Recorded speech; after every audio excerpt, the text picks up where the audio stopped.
The fire service is a lifestyle. Some of us grew up knowing that this is what we would do. Others found it later in life. We all have a story to tell.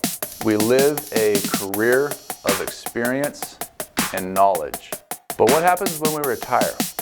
All that knowledge and experience walks out the door. Welcome to Capture the Knowledge.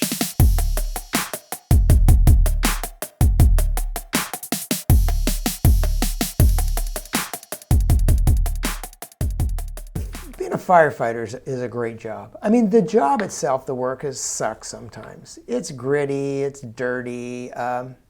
You know, at 3 o'clock in the morning, whether you're attending to someone who probably shouldn't have called you or stripping a roof, not the most fun thing to do.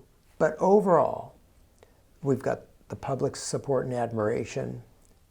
We get to do things that people don't do.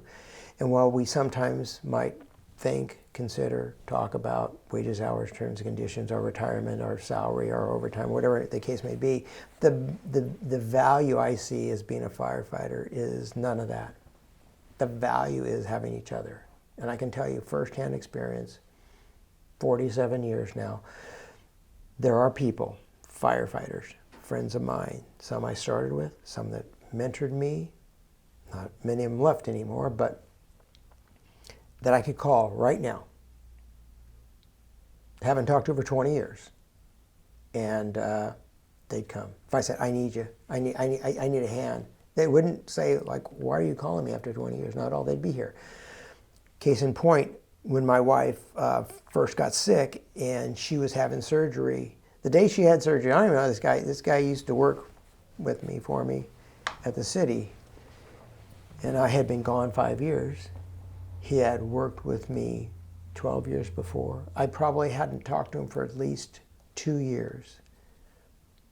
That morning, at 7 o'clock in the morning, I was sitting in the hospital. She was getting ready for surgery. And he walks in the door. And I said, what are you doing here? He goes, I heard you're going to be here, so I'm here.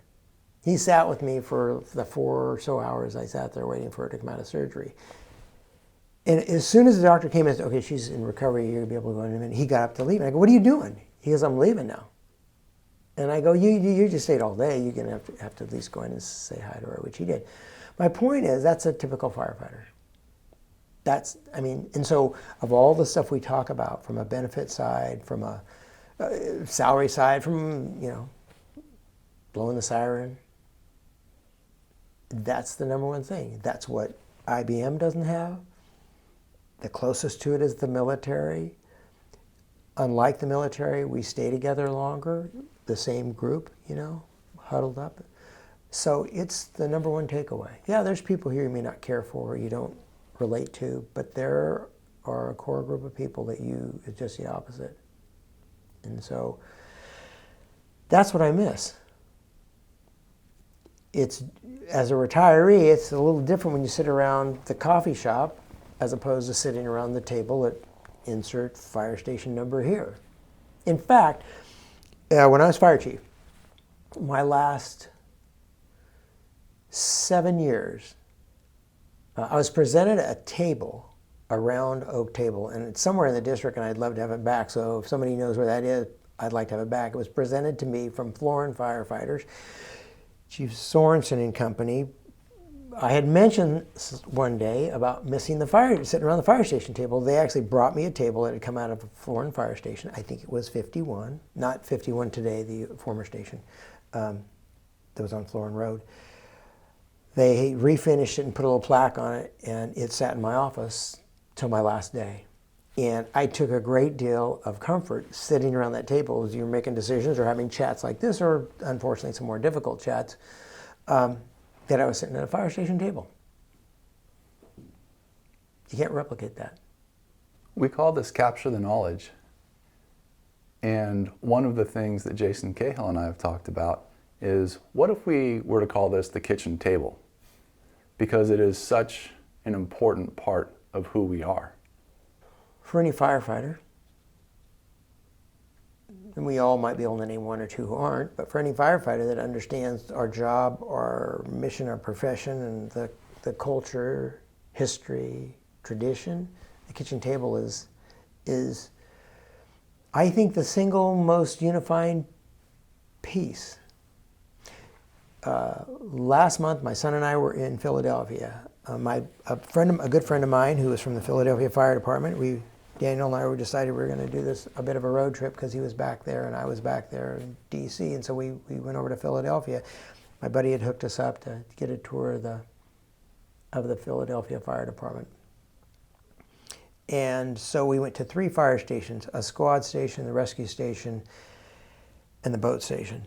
And the one thing, I walked into the station where they had a rescue squad, and when I went to say goodbye to the crew, they were sitting around the kitchen table. And while technically, yes, the table was a little different than some of the metro fire station kitchens of today, but at the end of the day, you'd be at home there. And I talked to the guys for a few minutes. Typical firefighters, hey, stay for lunch, we got plenty. I didn't because we were moving on as part of this tour, but point is it's a fire station kitchen table. They were doing exactly what I did for a number of years as a firefighter, or captain and battalion chief, and what you all do here today is no different. Well, we're happy to have you today. We're very happy to have you here today. Hello, Metro Fire. This is Jeff Malinowski here with Capture the Knowledge again. Thanks for joining us. Today we are sitting down with retired Fire Chief Rick Martinez, who retired from Metro Fire in 2005. Chief Martinez was the chief of department when we became Metro Fire. So we'll get some great information today about the fire service in general and where we as a fire department come from. Chief Martinez, thank you very much for sitting down with me today. Thank you, and most importantly, thanks for doing this. I'm not sure why you invited me in, but I appreciate it. Well, I invited you because we like to talk with everybody from the fire service, and your son Daniel reached out to me and said, what do you think about interviewing my dad? And I said, that sounds fantastic. So I reached out to you and very much appreciate your taking the time. We've been talking a little bit this morning about the kitchen table, and we've talked about a bunch of stuff before recording. One of the topics we've been talking about is the core of the fire service, the heart and soul of the fire service. What is that to you? Well, it's pretty basic. I mean, we are a service. The product we deliver the public is just that. It's a service. It's what we do with our hands and with our minds. A lot has been done the last several years with respect to training and equipment, be it apparatus or PPE or hand tools.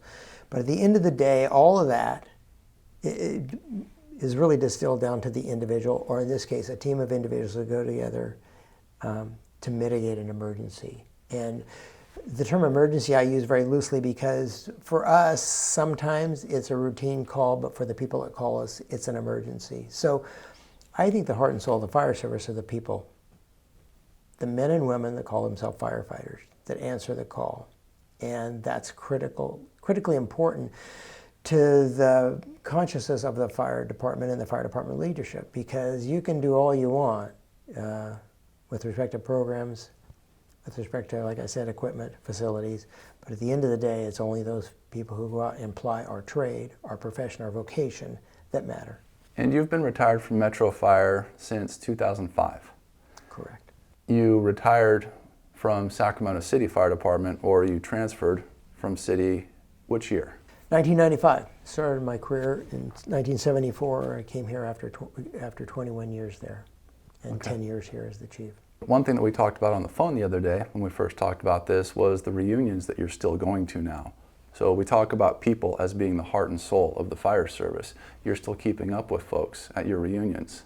Can you tell me a little bit about those? I'm fortunate to be able to still have a window into the fire service through many venues, and I go back to my roots, the people that I work with, whether I go to reunions or, unfortunately, this weekend it was a celebration of life for a colleague and friend of many years.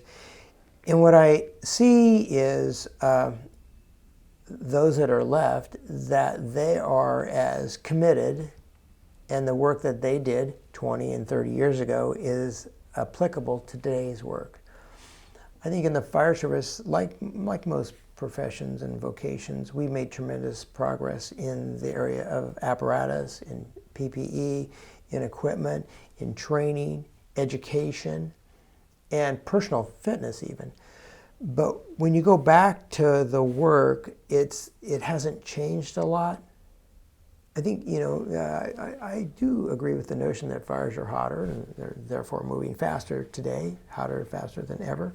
But you still have that challenge between the person and the fire, or the person and the incident. Firefighters are all about adapting and overcoming. That hasn't changed.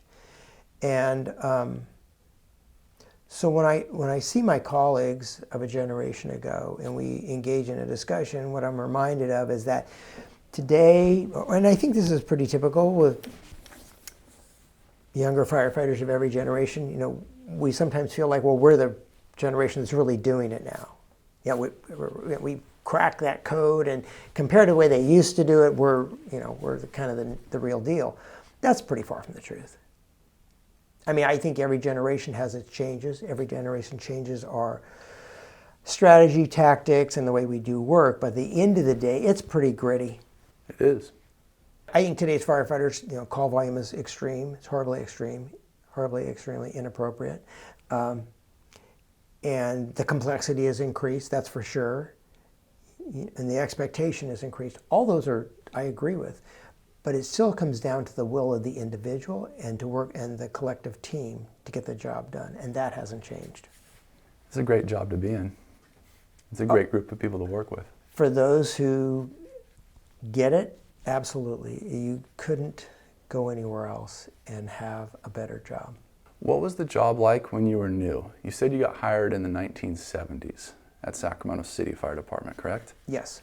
There were some differences. I mean, obviously call volume was less. Equipment was much different, both apparatus and tools. They were just, everything was heavy. Everything had the capacity to smash your hands or your feet. I mean, it was a very rudimentary job with respect to that. Apparatus was very different. I go back to open cab, meaning it had a door and a windshield.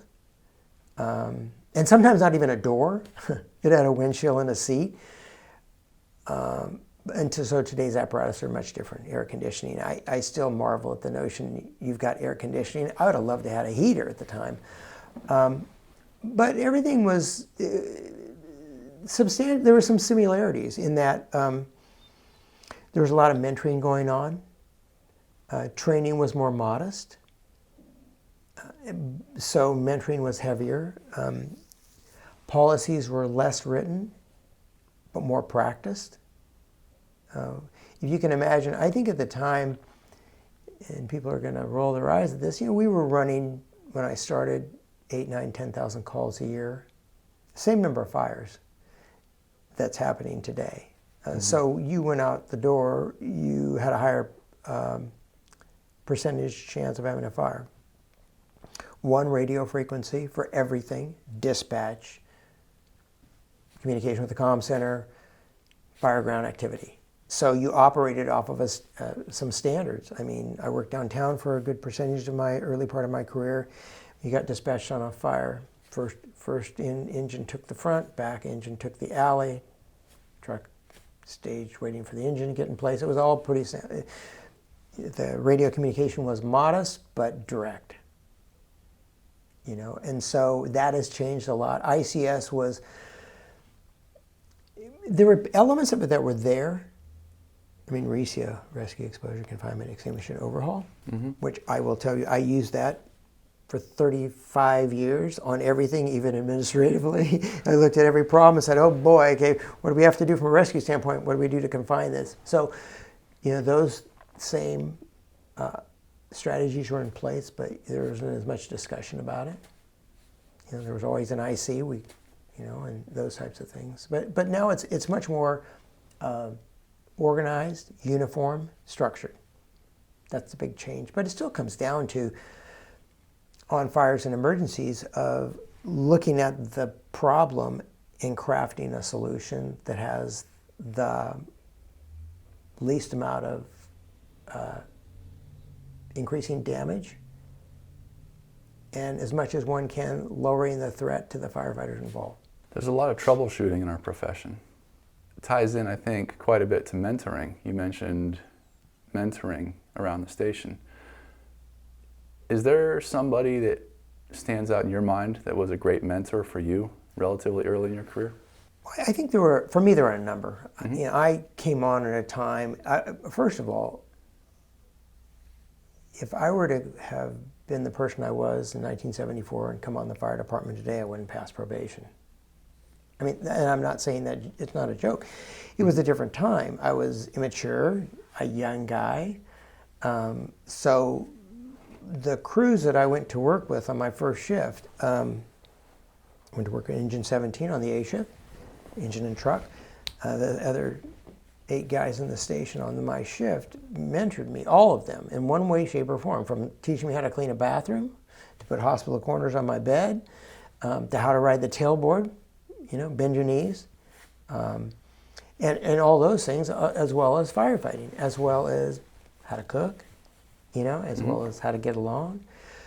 So they were all mentors, as you know, and as you go through your career, you start, you know, when you come on, I think most of us, we're looking at being a firefighter. That's all we know. The job of an engineer to captain is a mystery, and chief officers are the great unknown.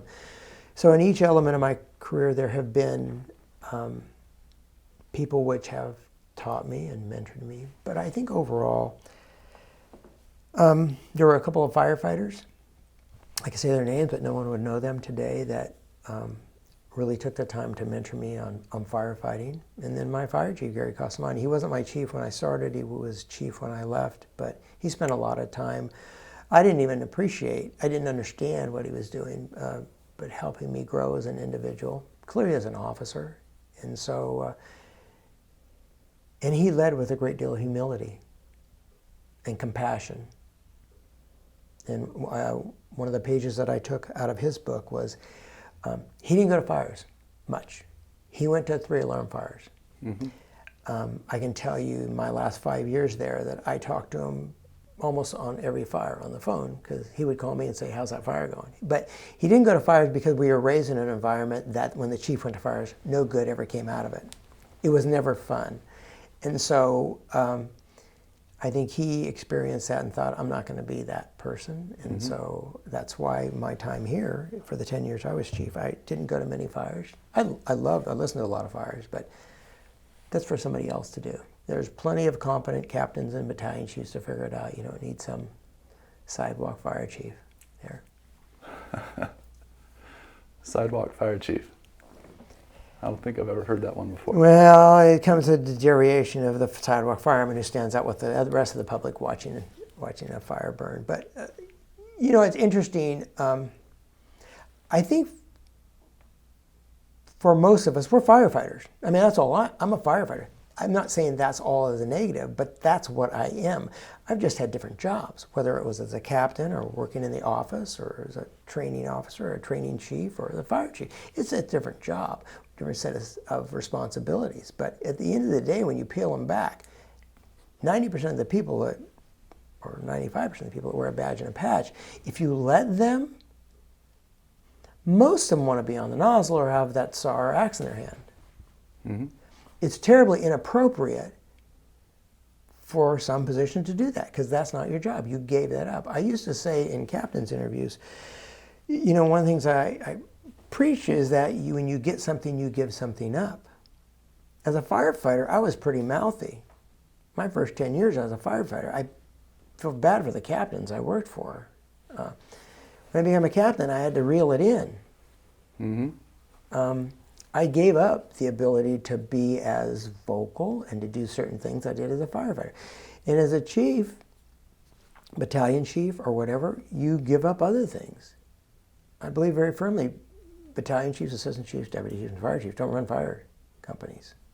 The captain runs fire companies.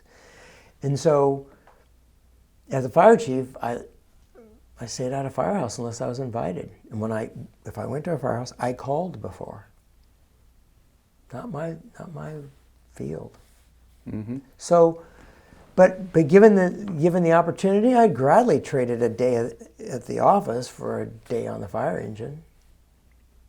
But that wasn't my job. I gave that up when I took that other job. So it's interesting, that part. But you most of us, you peel us down, and We're firefighters at heart. That's what we really want to do and love doing. Today, as a fire service, as I mentioned earlier, we become much more organized. You know, we have ICS is prevalent, appropriate. ICS is prevalent. The whole command structure, how we definitely statewide, but nationally, how we've evolved. It's very important. You know, clear text, you know, common terms. Equipment typing, all that's really important. But I think in the process, it's easy to lose sight of who we are. Example, I think it's great we look at New York or Philadelphia or the dozens of other places, Chicago and Boston, and pick one you like. It's great that we look at them, but we're not them. For all the reasons. We're unique. And I think in Sacramento, and I think Metro Fire in particular, is a very unique organization. I just mentioned my time with the city, 21 years. You know, it's been there for 170 some years, however long they've been a fire department. In 2000, when Metro Fire became Metro Fire, the last reorganization, everyone who showed up on December 1st, 2000, had worked someplace. They'd filled out an application for a different fire department. They'd been given a different badge and a different patch. The guys from Florin had changed badge and patches and names on the door twice in 3 years.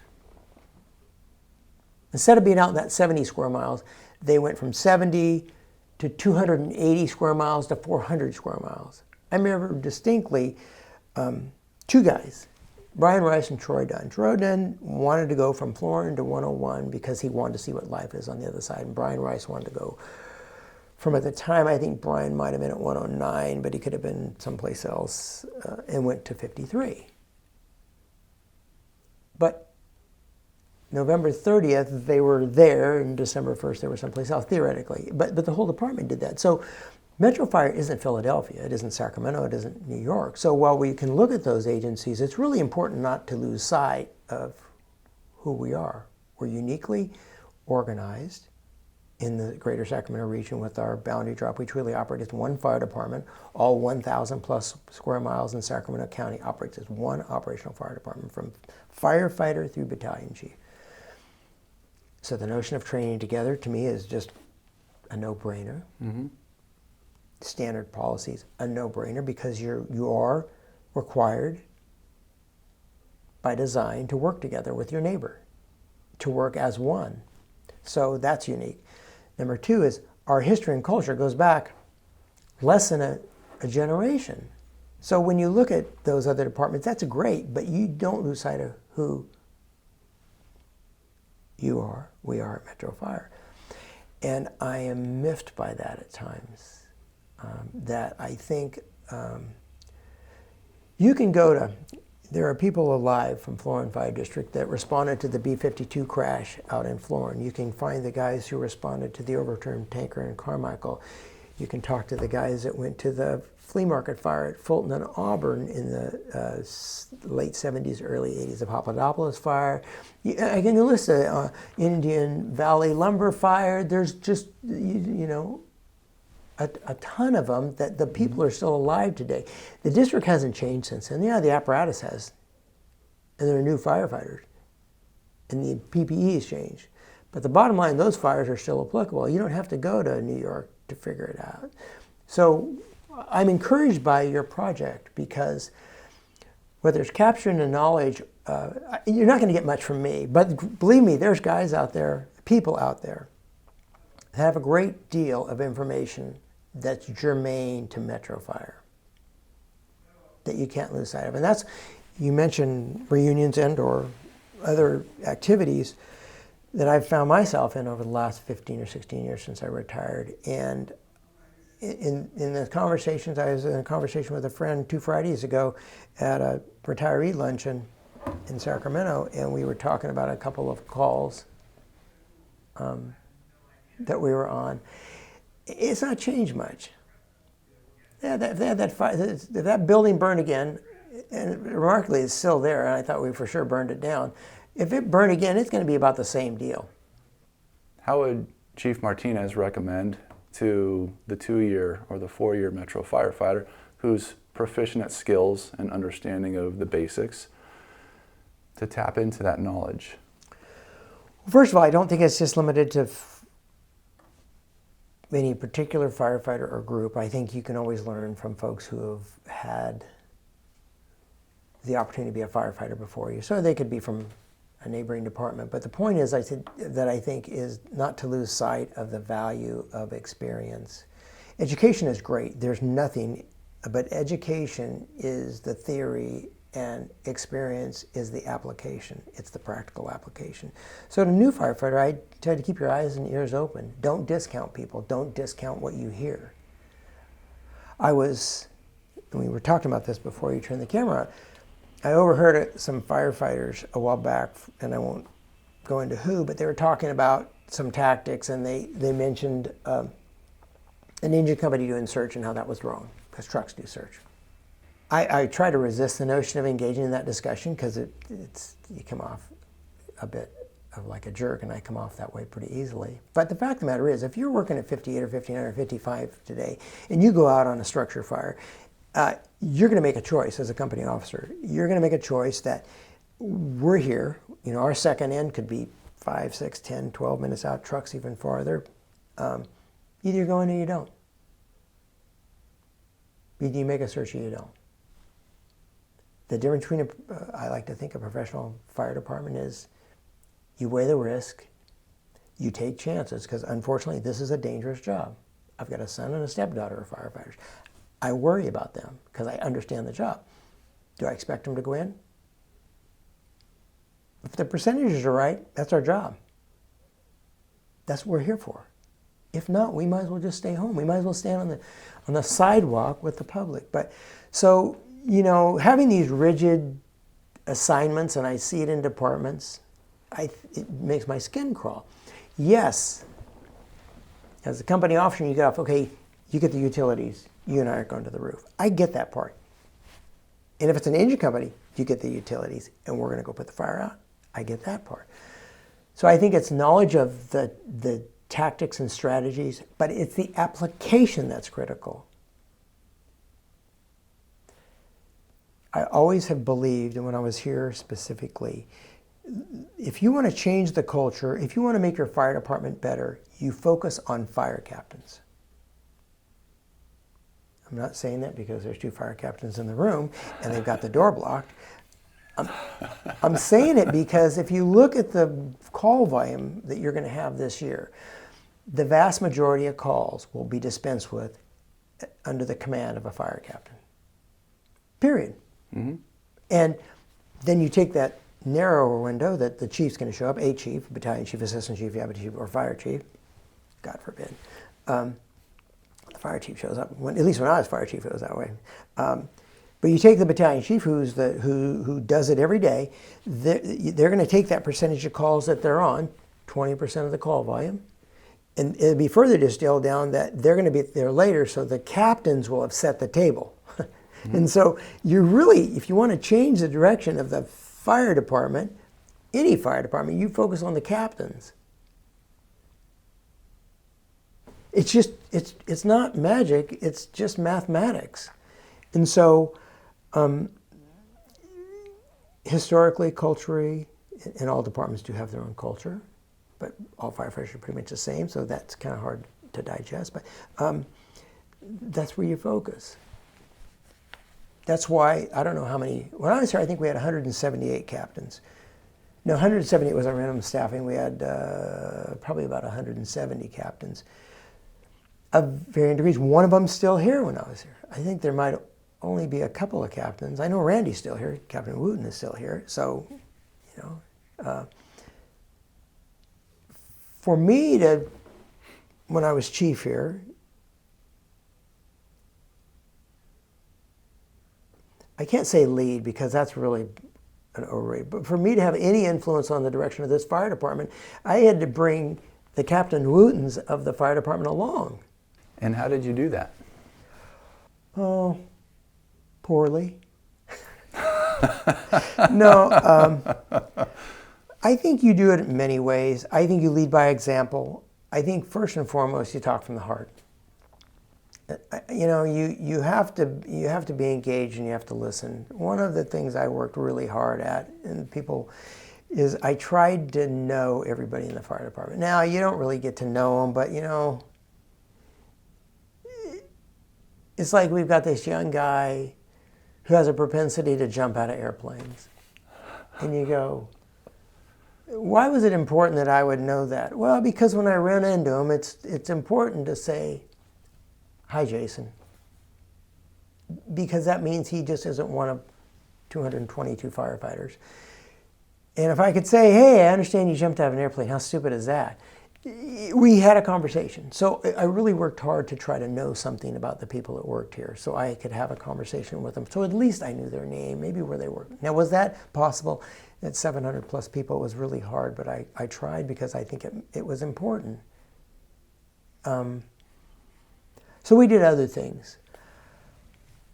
We did videos, which I didn't like doing. So they'd hear it from I tried to take on the subject of the day. So if you wanted to talk about why the administrative captains got cars, we'd talk about that. You know, why were we browning out Station 107? We'd talk about that. As I said, I didn't go to a lot of fires, but I did try to get by them. But mostly not because I thought they were beneath me, but I should have been in a meeting or doing those things that you really don't, it's not that much fun to do. And so, you know, I would sometimes go to calls after hours and the weekends, but I didn't want people to feel like I was checking up on them. I'm just a firefighter at heart, and there's nothing that smells better than wood smoke. And so, or secondarily, maybe some burning grass when you didn't have any wood smoke. But so we did that. We had a program to where we had lunch with a fire chief. I love those. We would bring a dozen or so guys from the line in.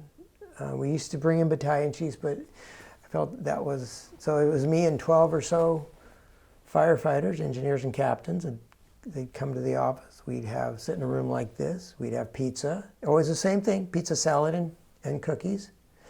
And we'd go for about an hour and a half talking about whatever they wanted to talk about. We literally had a list, the department list, shift and station, and we try to do it every couple of months. I would forget, and then somebody would remind me, and then we'd sit down and I go, okay, we did the C shift last month, so let's do the A shift, and let's make sure we get a guy from this station, this station, this station. And just no one, maybe they figured it out, but I always tried to include somebody who, 2 people or more, that I knew weren't the happiest folks in the department. Because I wanted to have a conversation. Not a love feast.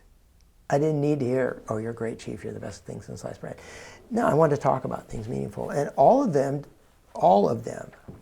resulted in having a conversation about some things difficult to talk about. But I told them what I thought.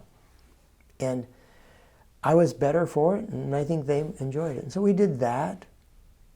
You know, I did accept a few invitations to lunch or dinner at a fire station. But there just never was enough time in the day. We kept growing. We had 13 active fire stations. When I left, I think we had 42. We went through 2 reorganizations or mergers in my time. I started in 95. In 1996, March, I think it was, or it might have been May, actually, May of 1996, I became the chief of Florin Fire District. Concurrent with American River, we were still independent, still separate. January 1st of 97, we functionally merged the 2 departments. All the Florin firefighters became American River firefighters. We still had Florin Fire District. I still went to Florin board meetings. There just was no firefighters there anymore. But we integrated the department. In 97 of July, the departments became merged. And then, which was a great opportunity. I mean, it was great. We went from 13 active fire stations to 18-ish. And then again in 2000 with Sacramento County Fire District, same thing but different.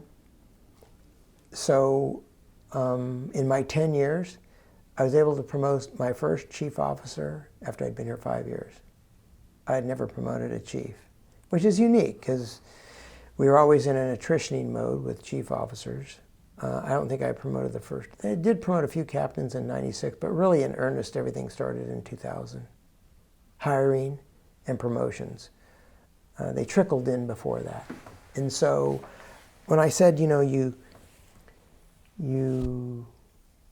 want to change an organization, you do it through its captains.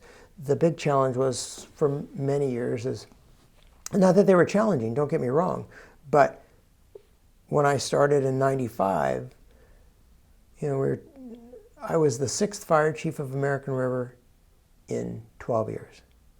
In the years ensuing since '83 to present, whatever the math is on that one, so we're talking, 37 years, I think? Something like that.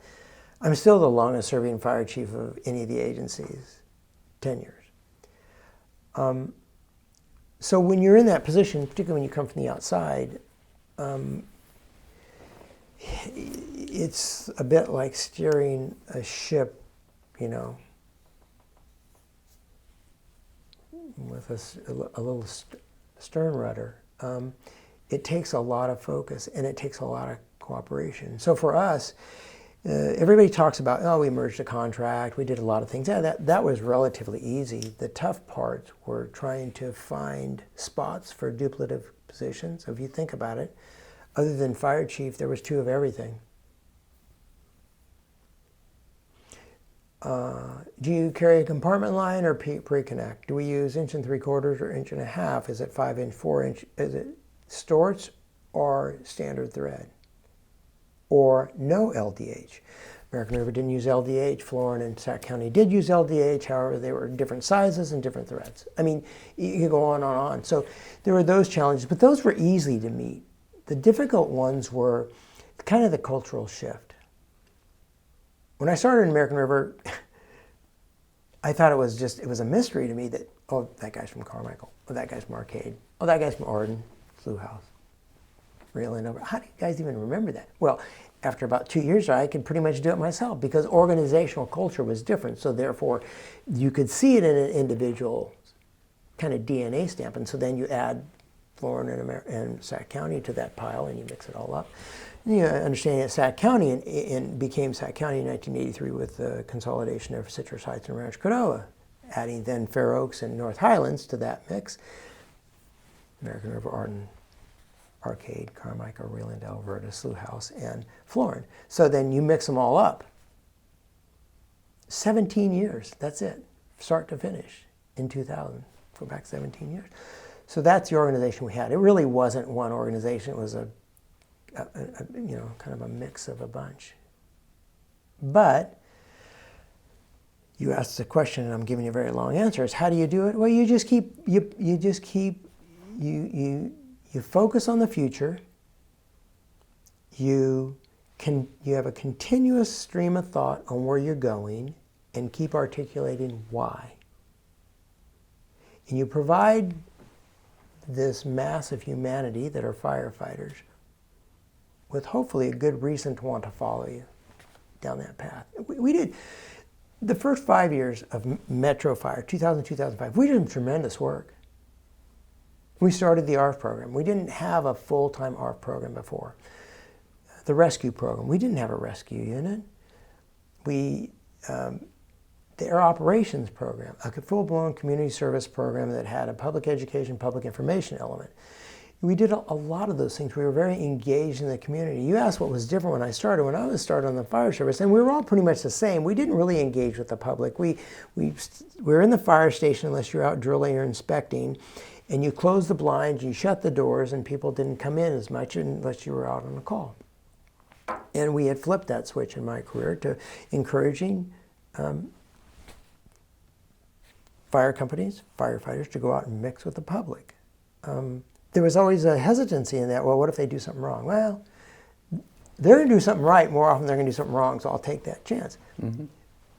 We had a program here at Metro Fire that I don't know that anybody else did. I talked about lunch with the fire chief. That was pretty unique. But we also did one where we engaged with community-based organizations and firehouse dinners and lunches. And when we supported raffling off that opportunity.